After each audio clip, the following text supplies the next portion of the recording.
Hi and welcome to my channel. The warm, savory aroma of grilled steaks and simmering sauces filled the air as I clocked in for another shift at La Vie Gourmande, the bustling French-themed restaurant where I had worked alongside my wife, Clara, for 5 years.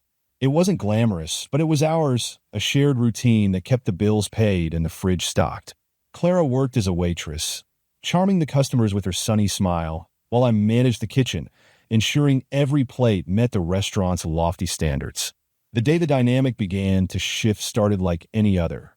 Clara and I had arrived together, her laughter filling the car as she recounted some story about her coworker spilling coffee on a particularly rude customer. She was radiant, her caramel-highlighted brown hair catching the sunlight, her uniform hugging her petite frame just right. She was my world, my 32-year-old wife, with whom I had shared everything since our college years. That day, Ahmed, the new hire, started his first shift. Ahmed was in his late 20s, tall, with a lean, athletic build and a quiet confidence. He spoke in an accent that hinted at his Moroccan roots, his voice smooth and warm like the mint tea I'd drunk on a trip to Casablanca years ago.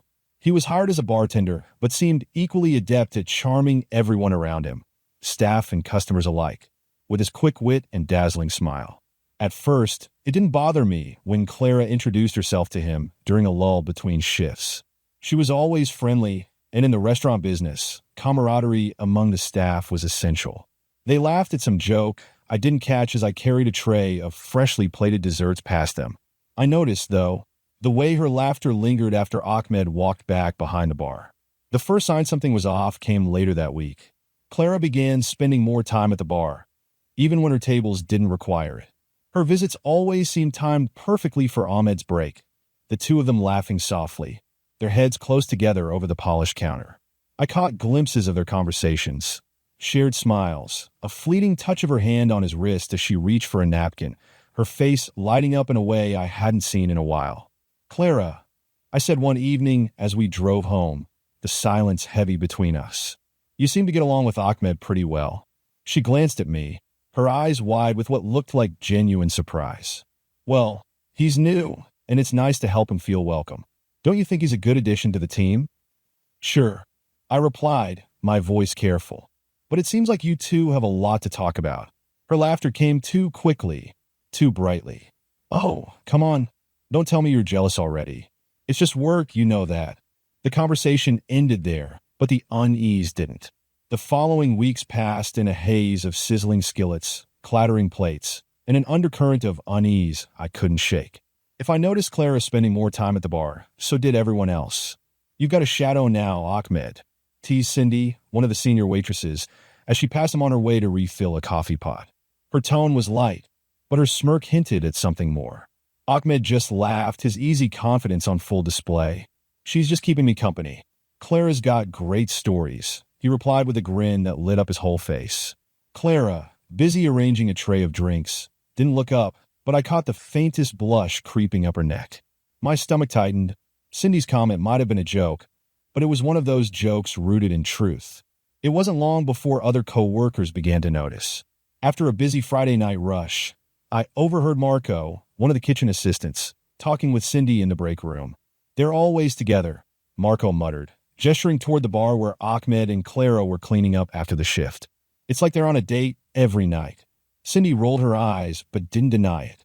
"She's married," she said, though her voice carried no conviction. "And besides, Ahmed's too smooth. He flirts with everyone. Doesn't mean anything." "Doesn't mean anything?" Marco retorted. "You see the way she looks at him? If she's not careful, her husband's going to notice." My face burned as I realized they hadn't noticed me standing just outside the room. I wanted to step in, to defend Clara, to insist that our relationship was solid, that whatever they thought they saw was just camaraderie between co-workers. But I couldn't move, couldn't speak. The worst part was Marco wasn't wrong. The transformation in Clara was subtle, but undeniable. She came home later than usual after her shifts, her explanation always the same. "We got slammed tonight," she'd say, shrugging off her coat. "Ahmed needed help with the bar inventory." I wanted to believe her. I needed to believe her. But the way she seemed to light up when talking about work, when mentioning Ahmed, gnawed at me. "He's just so passionate about his craft," she said one night as we sat in the living room. a half-empty bottle of wine between us. He knows so much about mixology, it's fascinating. Did you know he can make a cocktail taste like rose water without using actual roses? It's crazy. I nodded, keeping my expression neutral. He seems talented. You'd like him if you got to know him better, she said, smiling. He's got such an interesting story. His family owns this little riad in Marrakesh. Can you imagine? I didn't want to imagine.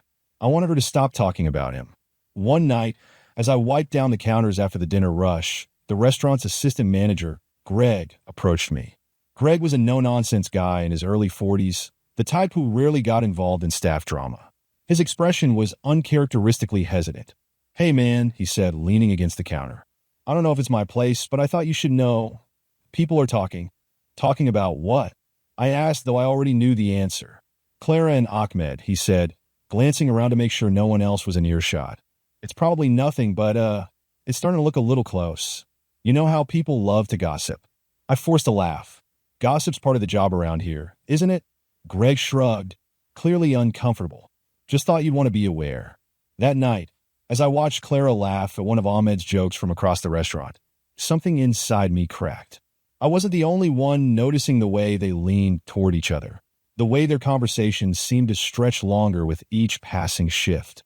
The entire staff could see it, and yet Clara acted as if nothing was out of the ordinary, as if the whispers didn't exist, as if I wouldn't notice the way her eyes lingered on him just a little too long. I wanted to confront her, to demand answers, but the words wouldn't come.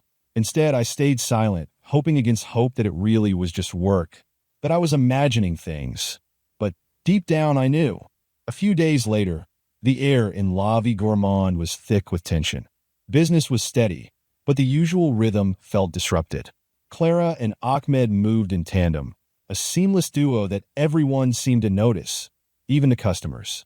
More than once, I caught patrons at the bar glancing between them, their curious looks leaving me on edge.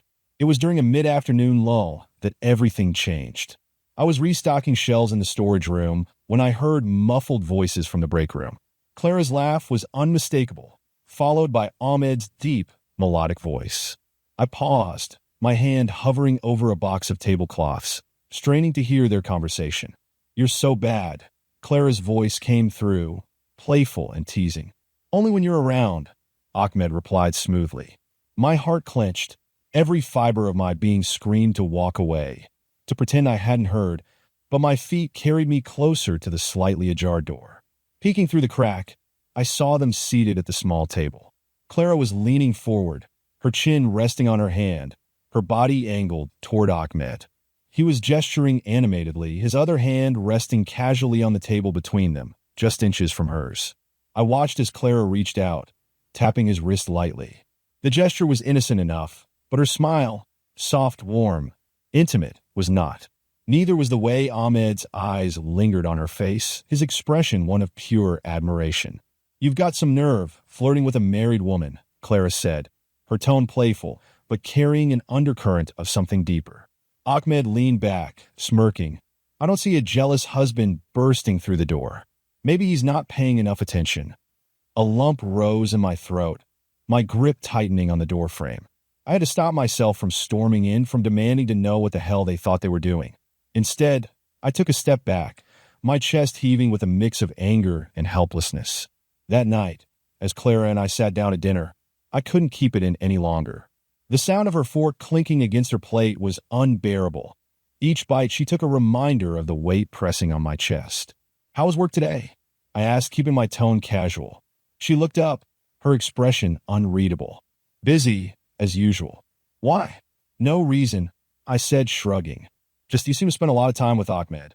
Her fork paused midair, and for a moment, she looked caught off guard. Then she smiled a little too brightly. "Well, he's new. It's important to make him feel part of the team." "I think he feels pretty welcome," I replied, my voice sharper than I intended. She frowned, setting down her fork. "What's that supposed to mean?" "It means everyone at work has noticed how close you two have gotten," I said, my hands gripping the edge of the table. "They're talking, Clara. They think there's something going on." Her eyes narrowed, and she leaned back in her chair. "And you? Do you think that?" I hesitated, my stomach twisting. "I don't know what to think. But the way you act around him, it's different." Clara sighed, shaking her head. This is ridiculous. Ahmed and I are just friends. If people are gossiping, that's their problem, not ours. I wanted to believe her, to take her at her word, but the image of her leaning toward Ahmed in the break room was seared into my mind. I don't like how it looks, I said finally. Well, maybe you should stop worrying about how it looks and start trusting me, she snapped, her voice icy. I married you, not Ahmed. Her words cut deep, but her tone stung even more. I knew she was deflecting, turning the blame onto me instead of addressing the growing chasm between us. And for the first time, I wondered if I was too weak to fight back. The tension between us simmered over the next few days, spilling into every interaction we had. When La Vie Gourmand hosted a staff party the weekend, I hoped it would give us a chance to reconnect. Instead, it became a stage for my worst fears. The party was held at Greg's house, a modest bungalow with a spacious backyard. The evening started innocently enough, with everyone mingling over drinks and snacks. Clara and I arrived together, but it wasn't long before she drifted toward Ahmed, who was stationed by the grill. I watched from across the yard as they laughed and joked, their chemistry undeniable. Clara looked radiant, her smile wide and genuine in a way I hadn't seen in months. My chest tightened as I noticed Cindy and Marco exchanging glances, their whispers barely masked by the music. Hey man, Greg said, clapping a hand on my shoulder. You all right? Yeah, I lied, forcing a smile. Just tired. Greg gave me a knowing look, but didn't press. As the night wore on, I couldn't shake the feeling that everyone was watching me, waiting to see how I'd react. And when Clara and Ahmed disappeared inside together, my resolve finally broke. I watched Clara and Ahmed slip inside Greg's house, their departure almost unnoticed by the rest of the party. Almost. Cindy nudged Marco with her elbow, her eyebrows raised in a knowing expression. My chest tightened, the pressure unbearable. Are you going to stand here and take this? Greg asked quietly, appearing at my side again. His voice was low, meant only for me. I need some air, I muttered, setting down my drink on the patio table. My hand was trembling, though I hoped Greg didn't notice. My feet carried me toward the house before I could stop myself. With each step, my mind raced. Maybe they'd just gone to grab a drink. Maybe I was overreacting. But the image of them in the break room haunted me, and the doubt was like a weight dragging me down. Inside, the house was quieter, the noise of the party muffled by thick walls. I followed the faint sound of voices to the hallway near the guest bedroom. The door was slightly ajar, and I hesitated, my heart pounding so loudly I was sure they'd hear it. I can't believe you said that, Clara's voice came, light and teasing. It's true, Ahmed replied, his tone softer than I'd ever heard. You deserve someone who notices how amazing you are. My stomach lurched. I leaned closer, peering through the gap in the door. They were standing close, far too close, Clara's hand resting on Ahmed's arm. Her expression was unreadable, but the flush on her cheeks told me everything I needed to know. You're bad, she said, though her words lacked conviction. And you're beautiful, Ahmed replied, his fingers brushing a strand of hair from her face. My breath caught, and the world seemed to tilt. They hadn't noticed me yet, too wrapped up in their bubble of whispered words and stolen glances. For a moment, I considered walking away, pretending I hadn't seen anything. But the sight of Ahmed leaning in, his face dangerously close to hers, snapped something inside me. I pushed the door open, the sound startling them apart. Clara's eyes widened, her face pale, while Ahmed stepped back, his usual confidence replaced with uncertainty. What the hell is this? I demanded, my voice shaking with anger. Clara stammered, her words tumbling over each other. It's not what it looks like. We were just what? I cut her off, my voice rising. Having a private conversation? Getting a little too close for comfort? Don't insult me, Clara. Ahmed raised his hands, his expression calm but guarded. Look, man, this isn't what you think. You don't get to look man me. I snapped, my fist clenched at my sides. Stay out of this. Clara stepped forward, placing a hand on my arm. Please, let's talk about this later. Not here. Her touch, once so comforting, felt foreign now. I pulled away, glaring at her. Why not here? Are you afraid everyone will see what's really going on? She flinched, her eyes darting toward Ahmed. He didn't move, standing silently as if waiting for her to take the lead. "Please," she repeated, her voice trembling. "Can we go home and talk about this?" I wanted to scream, to demand answers, but the weight of the moment and the eyes I could feel on us from the hallway kept me rooted in place. Finally, I exhaled sharply, nodding. "Fine, but this isn't over." The drive home was suffocating, the silence between us more deafening than any argument could have been. Clara sat rigid in the passenger seat, her hands clasped tightly in her lap. I gripped the steering wheel so hard my knuckles turned white, my mind replaying the scene in the bedroom over and over. When we pulled into the driveway, I killed the engine but didn't move. "How long?" I asked, my voice hoarse. She looked at me, her eyes glassy with unshed tears. "There's nothing to tell," she whispered. "Nothing's happened. Don't lie to me," I said, turning to face her fully. "I saw the way he looked at you, the way you looked at him." She broke then, her head falling into her hands. "I don't know," she said, her voice muffled. It just happened. I didn't mean for it to." I stared at her, the woman I had loved for over a decade, now a stranger before me. "Didn't mean for what to happen?" I pressed, though I wasn't sure I wanted to hear the answer. "It's nothing," she said quickly, her words tumbling out in a rush. "I swear, it's just he makes me feel noticed. That's all." Her confession hit like a punch to the gut. I wanted to yell, to demand why I wasn't enough, but the words wouldn't come. Instead, I nodded, my voice hollow as I said, "We'll talk about this tomorrow." She didn't protest, slipping out of the car and heading inside. I sat there for a long time, the weight of her words settling over me like a shroud. The following morning, Clara acted as if nothing had happened. She moved around the house with practiced ease, making coffee and humming softly, her usual routine eerily intact. I sat at the kitchen table, nursing a mug of coffee that had gone cold, watching her with a mix of anger and disbelief. "We need to talk," I said finally, my voice breaking the fragile calm. Clara froze for a moment, her back to me, before turning around slowly. Her face was unreadable, but I noticed the way her fingers trembled as she clutched her mug. "I thought we agreed to talk later." "It is later," I replied, my tone sharper than I intended. "What's going on with Ahmed?" Her jaw tightened, and for a moment, I thought she wouldn't answer. Then she sighed, setting her mug down on the counter. "There's nothing going on," she said, her voice defensive. "I told you that last night. You told me he makes you feel noticed." I countered, leaning forward. "What does that mean, Clara? Do you realize how that sounds?" She hesitated, her eyes darting away. "I don't know," she admitted finally. "It's just you've been so busy with work and I've been feeling disconnected. Ahmed is easy to talk to. That's all." "Easy to talk to?" I repeated, my voice rising. "Clara, you're my wife. You should be talking to me, not him." Her expression hardened, her defensiveness turning to anger. "And what about you?" she shot back. "When was the last time you really listened to me? The last time you asked how I was feeling?" I opened my mouth to respond, but the words caught in my throat. Had I been neglecting her? Had I become so wrapped up in the routine of life that I'd stopped paying attention? The thought stung, but it didn't erase the image of her and Ahmed in the break room, or in that bedroom. Returning to work that evening felt like stepping into a pressure cooker. The atmosphere at La Vie Gourmande was charged. Every glance and hushed conversation a reminder of the whispers swirling around Clara and Ahmed. Even Greg, usually too busy to get involved in gossip, gave me a pitying look when I walked past the office. In the kitchen, Marco leaned close as we prepared the night specials.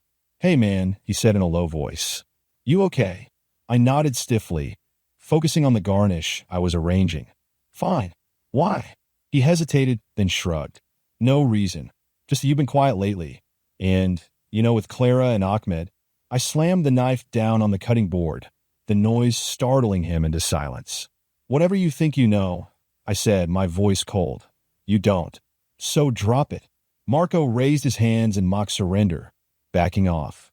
But his words lingered, the weight of the rumors pressing down on me like a physical burden. That night, after a grueling shift, I climbed into bed next to Clara, who was already asleep, or pretending to be. I stared at the ceiling, my mind racing, when her phone buzzed on the nightstand. I glanced at the screen, my chest tightening as Ahmed's name flashed across it. The message preview read, "Can we talk?" I'm sorry about earlier. My hand hovered over the phone, my heart pounding. I wanted to open it, to read the full message, but something stopped me. Instead, I set the phone back down, my hands shaking. The next morning, I confronted her. Ahmed texted you last night, I said, keeping my tone as steady as I could. Clara looked up from her coffee, her face carefully neutral. He probably just wanted to talk about work. Don't lie to me, I said, my voice trembling. I saw the preview. What was he sorry about? She sighed, setting her cup down with a little too much force. It's nothing, okay? He felt bad about the way things looked at the party. He didn't want you to get the wrong idea. And what idea is that? I pressed. That my wife is too close to another man? Her eyes flashed with anger. You're being ridiculous. Ahmed and I are friends. That's all. Friends don't text each other at midnight. I shot back. She stood abruptly, grabbing her mug and heading for the sink. I'm not doing this with you, she said over her shoulder. I've told you the truth. If you don't want to believe me, that's your problem. Over the next few days, the cracks in our marriage widened. Clara became more distant, spending longer hours at the restaurant and brushing off my questions with curt replies. I found myself spiraling, consumed by doubt and jealousy. One night, after another argument that ended with Clara storming off to the guest room, I poured myself a drink and stared at my reflection in the darkened window. I loved her, more than anything, but I couldn't shake the feeling that I was losing her. And the worst part? I wasn't sure if I had the strength to stop it. It was a Friday night, one of the busiest nights at La Vie Gourmande. Clara had left for her shift in a hurry, barely saying goodbye as she grabbed her keys and walked out the door. I chalked it up to lingering tension from our argument the night before. Still, something about her hurried exit gnawed at me. I told myself not to wait up. It was normal for her to stay late after a Friday shift, helping with cleanup or counting tips. Midnight came and went, and I busied myself with chores, trying to ignore the growing knot in my stomach. By the time 2 a.m. rolled around, the knot had become a boulder. I called her phone, but it went straight to voicemail.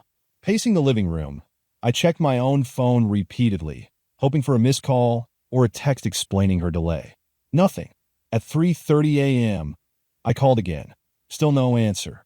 The sun was just beginning to rise when I finally heard her car pull into the driveway. I was sitting in the kitchen, my third cup of coffee untouched in front of me, when the sound of the front door opening jolted me upright. Clara walked in, looking disheveled and tired. Her makeup was smudged, and her hair, usually neatly tied back, was loose and messy. She froze when she saw me, her eyes wide like a deer caught in headlights. Where were you? I asked, my voice low but sharp. She hesitated, setting her purse down on the counter with deliberate slowness. We stayed late at work, she said finally. There was a problem with the inventory. All night. I pressed, standing up from my chair. You couldn't call? Couldn't text? I'm sorry, she said, avoiding my gaze. It got late, and I didn't want to wake you. That's bullshit. I snapped, my frustration boiling over. You didn't think I'd notice when you didn't come home? Her shoulders stiffened, and for a moment, I thought she was going to argue. But instead, she sighed and ran a hand through her hair. I was at Greg's, she admitted. A bunch of us went there after the shift. We had drinks. I lost track of time. At Greg's?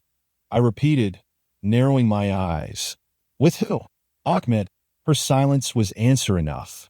I can't believe this, I said, my voice trembling. You're lying to me. Do you think I'm stupid? Nothing happened, she insisted, her tone defensive. We were just hanging out. You're overreacting. Overreacting? I said, laughing bitterly. You don't come home all night. You're with Ahmed, and I'm supposed to believe nothing happened? Do you think I don't see what's going on? Clara's eyes flashed with anger. You don't trust me, she said, crossing her arms. That's the real problem here. You've already made up your mind about me and Ahmed, haven't you? What choice do I have? I shot back. You've been spending every waking moment with him. You didn't even think to let me know where you were last night. What am I supposed to think? I don't have to justify myself to you, she said, turning toward the stairs. I'm not doing this right now. She disappeared into the bedroom, leaving me alone in the kitchen, my hands shaking with a mix of anger and despair. The next few days were a blur of icy silences and strained conversations. Clara's late nights at the restaurant became more frequent, and I found myself dreading the sound of her car leaving the driveway. Each time she left, I wondered if she'd come home, or if I even wanted her to. At work, the whispers became louder. Cindy approached me one evening, her expression a mix of concern and hesitation. "Are you okay?" she asked softly. "I'm fine," I replied, though my tone betrayed me. She glanced toward the bar, where Ahmed was chatting with another waitress. "I don't mean to pry, but if you ever need to talk, I'm here." I nodded stiffly, unable to meet her gaze. I didn't need her pity. One night, Clara came home even later than usual, reeking of cigarette smoke and perfume that wasn't hers. She walked past me without a word, heading straight for the shower. I waited for her to come out, rehearsing my words over and over in my head. When she finally emerged, wrapped in a towel, I stood in the doorway of the bathroom, blocking her path. "We need to talk," I said firmly. She sighed, looking exhausted. "Not tonight, please." "Where were you?" I demanded. "And don't tell me it was inventory or Greg's house. I want the truth, Clara." She met my gaze, her eyes filled with a defiance I hadn't seen before. "I was out," she said simply. "That's all you need to know." Her words were like a slap to the face. "If you walk away from this conversation," I said, my voice shaking, "I'll know everything I need to know." She stared at me for a long moment, her expression unreadable. Then, without a word, she brushed past me and walked into the bedroom, closing the door behind her. Days turned into weeks, and Clara's distance grew into a chasm I couldn't bridge. Her late nights with Ahmed became routine, and though she rarely offered explanations anymore, she didn't bother hiding the truth either. The final blow came on a cold, rainy Tuesday night. We were sitting in the living room, the air heavy with unspoken tension. Clara sat on the couch, scrolling through her phone, her body angled away from me as if even sharing the same space was a burden. I couldn't take the silence anymore. "Are you even trying to fix this?" I asked, my voice trembling with a mix of anger and desperation. She looked up, her expression unreadable. "Fix what?" "This," I said, gesturing between us. "Our marriage. Us. Do you even care anymore?" Her eyes softened for a moment, and for a fleeting second, I thought she might say something to reassure me. But then she shook her head. "I don't love you anymore," she said quietly, her voice devoid of emotion. The words hit me like a punch to the gut. "You don't mean that," I said, my voice barely a whisper. "I do," she said firmly. "I felt it for a long time, but I didn't know how to say it. And now I can't pretend anymore." "Is this about Ahmed?" I demanded, my anger flaring. "You think he's going to give you the life we've built together? The stability?" This isn't about him," she interrupted, though her voice wavered. "This is about us. About me. I'm not happy, and I haven't been for years. But you're still here," I said bitterly. "Why are you still here if you don't love me?" She looked away, her face flushing with shame. "I don't have anywhere else to go," she admitted. "I can't afford to leave right now. And I don't want to disrupt everything. Not yet. Not yet," I repeated, incredulous. "So what? You're just going to keep living here, acting like this is normal?" She didn't answer, and her silence was louder than any words she could have said. From that night on, Clara stopped pretending. She didn't make excuses for her late nights or the hours she spent texting Ahmed, sometimes right in front of me. It was as if her confession had freed her to pursue him openly, regardless of how it made me feel. One Saturday evening, she dressed up in a way I hadn't seen in years, a sleek black dress, red lipstick, her hair styled in loose waves. I stood in the hallway, watching as she adjusted her earrings in the mirror by the front door. "Where are you going?" I asked, though I already knew the answer. "Out," she said without looking at me. "With him?" I pressed, my voice heavy with resentment. She finally turned to face me, her expression one of resignation. "Yes, with Ahmed."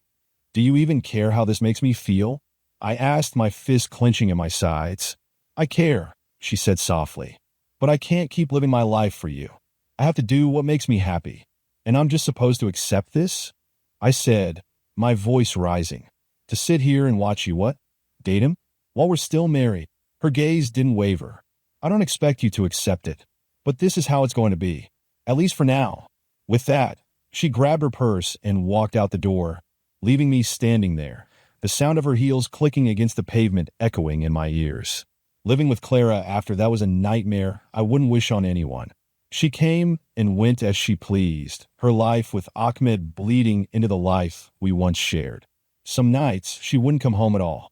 Other times, she'd return late, her laughter lingering in the hallway as she recounted some story about Ahmed that I couldn't bear to hear. But no matter how much it hurt, I couldn't bring myself to force her out. Part of me hoped she'd come to her senses, that she'd realize the mistake she was making and come back to me. Another part of me knew I was a coward, too weak to end things, too broken to walk away. Our home, once a sanctuary, became a battleground of passive-aggressive remarks and icy silences. The routines we used to share, dinner at the table, movie nights on the couch, were replaced by avoidance and solitude. I slept on the couch most nights, unable to face the emptiness of our bed. And yet, I couldn't leave. I told myself it was because of the mortgage, the finances, the logistics. But the truth was simpler and far more painful. I still loved her. Even as she tore my heart to pieces, I couldn't let her go. It was a rainy Thursday evening when Clara dropped the latest bombshell. I was sitting on the couch, flipping through channels aimlessly, the hum of the television filling the otherwise silent living room. Clara walked in, her expression tight, her hands fidgeting with the hem of her sweater. A sure sign she was gearing up for a difficult conversation. "We need to talk," she said, her voice soft but firm. I muted the TV and turned to face her. "What now?" I asked, my tone sharper than I intended. She bit her lip, hesitating. "It's Ahmed. He's not doing well." My jaw tightened at the mention of his name. "What's wrong with him?" "He's been really sick," she said, sitting down on the armrest of the couch. "He has no family here, and he lost his job." I frowned. "He lost his job? Why?" Clara hesitated, her eyes darting away. There was a misunderstanding at work. Some kind of misconduct accusation. "A misunderstanding," I repeated, my voice dripping with sarcasm. "Right." She ignored my tone, forging ahead. "He's struggling, and he doesn't have anywhere to go. And that's your problem? Because I care about him," she said, her voice rising. "He's been there for me when I needed someone. I can't just abandon him." I stared at her, the weight of her words sinking in. "What are you saying, Clara?" She took a deep breath, her hands clasped tightly in her lap. "I told him he could stay here, just until he gets back on his feet." The room spun. "You told him he could live here? In my house?" "It's our house," she corrected, her tone defensive. "And he has nowhere else to go." I stood up, pacing the room as I tried to process what she was asking. "This is insane," I said, shaking my head. "You want me to let the man who's been sleeping with my wife move into my house? Do you even hear yourself?" "It's not like that," she said quickly. "He's my friend. He needs help. I thought you'd understand." "Understand?" I barked, my voice rising. "You've already destroyed our marriage, Clara. Now you want to shove it in my face every single day." She stood, her expression hardening. "I'm not asking for your permission," she said. "He's coming." End of discussion. Ahmed arrived 2 days later, carrying a single duffel bag and looking far too comfortable for a man moving into another man's home. He offered me a handshake when he walked through the door, but I ignored it, stepping aside to let him pass. "Thanks for this," he said, his voice smooth and unbothered. "I appreciate it." I didn't respond, my eyes narrowing as I watched him set his bag down in the guest room. The room Clara had been sleeping in since our marriage unraveled. The sight of him in that space, claiming it as his own, made my blood boil. Clara, of course, was all smiles, fussing over him like he was some kind of hero. "If you need anything, just let me know," she said, her tone soft and affectionate. "We'll make this work." Living under the same roof as Ahmed was a waking nightmare.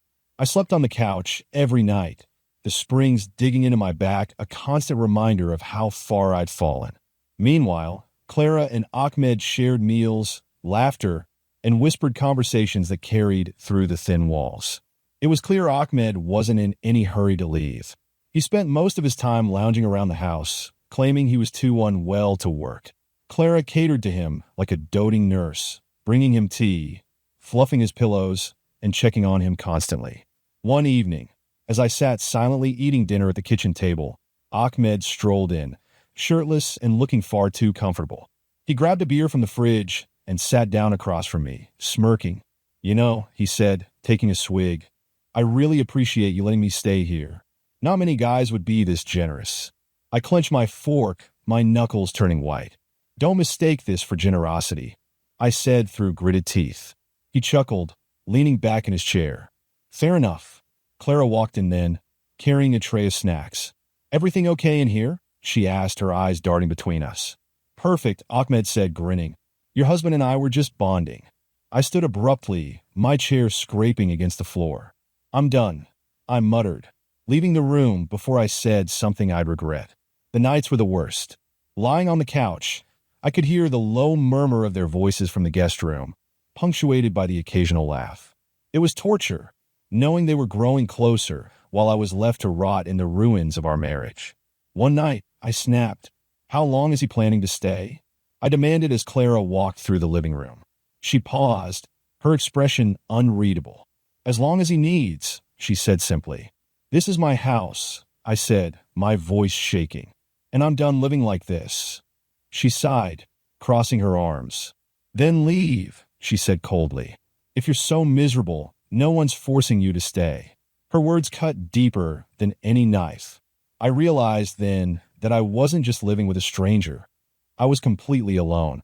And the most disgusting and horrible in this story is that they slept together, and I heard everything.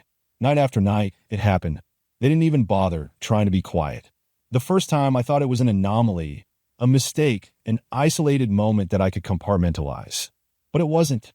It became a twisted routine, something that played out regularly as if I wasn't even there. It would start the same way every time.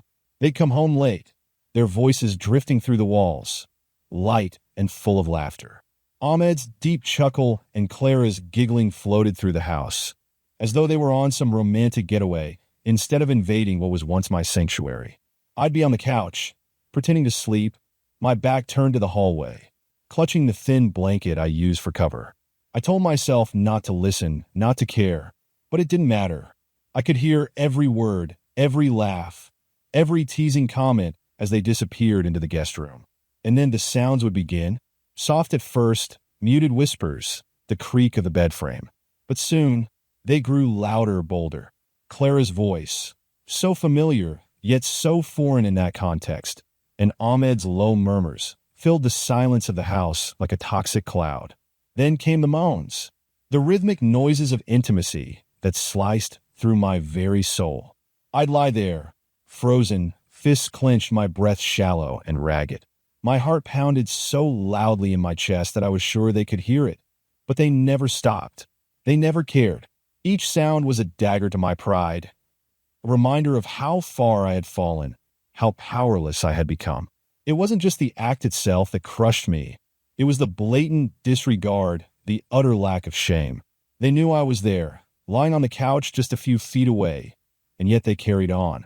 Sometimes I wondered if they did it intentionally, if they wanted me to hear, to twist the knife even deeper. One night, as the noises reached their crescendo, I buried my face in the couch cushions, biting down hard to stop the scream threatening to escape my throat. My nails dug into my palms, the sharp pain a welcome distraction from the unbearable humiliation washing over me. But there was no escape. The sounds invaded every corner of my mind, replaying long after they had stopped.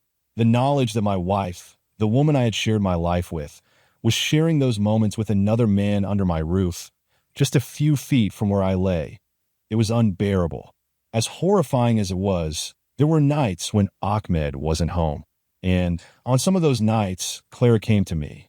It would always start the same way, her standing in the doorway of the living room, her expression soft, almost apologetic. "Can we talk?" she'd ask, and I, desperate for any shred of the connection we once had, would nod. The conversations were brief, filled with hollow reassurances. She'd say she didn't want to hurt me, that she still cared about me in her own way. And then, somehow, we'd end up in the bedroom. It wasn't love. It wasn't even comfort. It was an ugly, twisted shadow of what we used to share, a momentary escape that left me feeling more broken than before. Afterward, she would retreat to the guest room, leaving me alone in the bed we had once shared, drowning in self-loathing. The breaking point came during a conversation with my best friend, Eric. We were sitting in his garage, the air thick with the smell of motor oil and stale beer. I had been avoiding his questions for weeks, but that day, he cornered me. "You look like hell," he said bluntly, leaning against his workbench. "What's going on?" I hesitated, but the weight of it all was too much to carry alone. I told him everything: Clara, Ahmed, the nights on the couch, and the shame of what I had become. By the time I finished, Eric was staring at me, his jaw tight. "You've got to be kidding me," he said finally, his voice low and sharp. "You're letting her walk all over you while you sit there and take it?" I don't know what to do," I admitted, my voice trembling. "I love her, Eric. I can't just walk away." He shook his head, his expression a mix of pity and frustration. "That's not love, man. That's fear. You're scared of being alone, so you're clinging to something that's killing you." I didn't respond, staring down at my hands. "You're better than this," he continued, his tone softening. "But you're never going to see it if you keep letting her and that guy control your life. You need to leave, file for divorce, and start over. It's going to suck, but staying like this, that's worse." His words hit me like a hammer. Deep down, I knew he was right. I couldn't keep living like this, trapped in a cycle of humiliation and despair. Something had to change. The next morning, I packed a bag. Clara was in the kitchen, sipping her coffee, when I walked past her with my things. "Where are you going?" she asked, her voice laced with genuine surprise. "I'm leaving," I said, my voice steady for the first time in months. "I can't do this anymore." She stared at me, her expression unreadable. "You're just going to walk away?" "I should have walked away a long time ago," I replied. "I'll be filing for divorce. You can keep the house for now. I just need to get out." For a moment, I thought she might protest, might beg me to stay. But she just nodded, her eyes dropping to her coffee cup. "If that's what you need to do." The first few weeks were brutal. I moved into a tiny studio apartment across town, furnished with nothing but a mattress on the floor and a secondhand table. I spent my days at work, my nights staring at the ceiling, wondering if I had made a mistake. But gradually, things began to shift.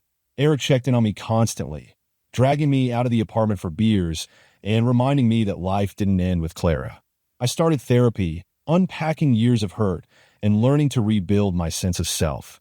Every day was a struggle, but with each passing week, I felt a little stronger. I wasn't the man I wanted to be. Not yet, but for the first time in years, I felt like I was moving in the right direction. One evening, as I sat on my balcony watching the city lights, I realized something. I didn't miss her anymore. The pain was still there, but it wasn't the sharp, all-consuming agony it had once been. It was a dull ache, a reminder of what I'd survived. For the first time, I felt hope.